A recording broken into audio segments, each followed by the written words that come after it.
உலகை எழுப்பும் ஞாயிறு அங்கே குடியிருப்பான். அவன் ஆனை முகத்தனின் அடியவர் மனத்தில் ஒளியாய் வந்து கொலுவிருப்பான்.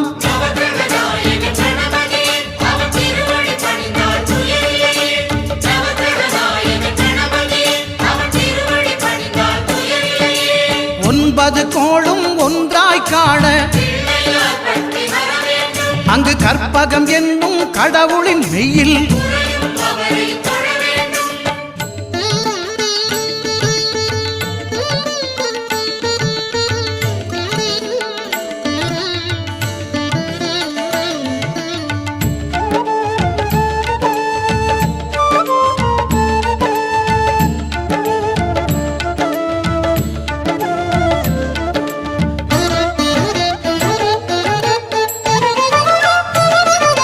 திங்கள் பகவான் திருமுகம் காண